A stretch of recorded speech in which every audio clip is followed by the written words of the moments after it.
ભાવનગર શહેરના નિર્મળનગર શેરી નંબર 9માં જાહેર રસ્તા ઉપર એક સ્થાનિક દ્વારા ઘણા સમયથી ચીકણા દાર્થનું પ્રવાહી પાણી સાથેનું ઢોળવામાં આવતા સ્થાનિક લોકો હાલાકીનો સામનો કરી રહ્યા છે। સ્થાનિક મહિલાઓએ જણાવ્યું હતું કે મિલનભાઈ નામના શખ્સ અહીંયા લિક્વિડવાળું પાણી ઢોળે છે, જેને કારણે રસ્તો ચીકણો થાય છે અને પડવાનો ડર રહે છે। કલાક રસ્તો ભીનો અને ભીનો રહે છે।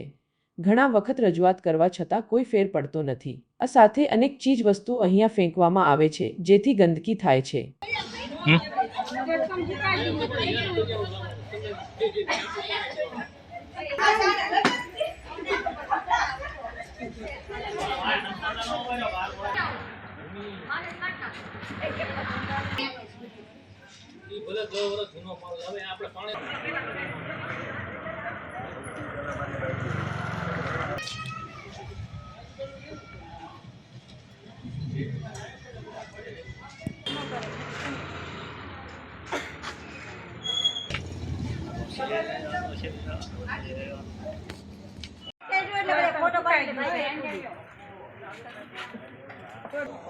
આ પાણીનું લિક્વિડ કાઢે, છોકરા રમતા હોય, ગાડીવાળા લસરી જાય, સવારે એક માજી પડી ગયા, નકરું પાણી વેવી કર્યા કરે એને 3-4 વાર તો કી આવ્યા અમે, પછી કેટલી વાર એને માનવું જોવે કે નહીં, માનતા જ નથી ભાઈ।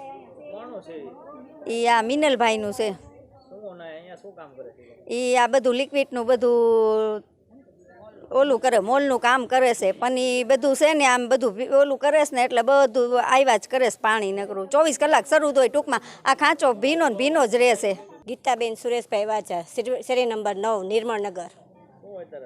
અત્યારે આ શેરીમાં પાણી આવી રીતે આવે છે, લિક્વિડ બહુ વેરાય છે, ઉંમરવાળા માણસો હોય પડે છે, કારણ કે છોકરા હોય એ પડે, તો અમારે શું કરવાનું ભાઈ?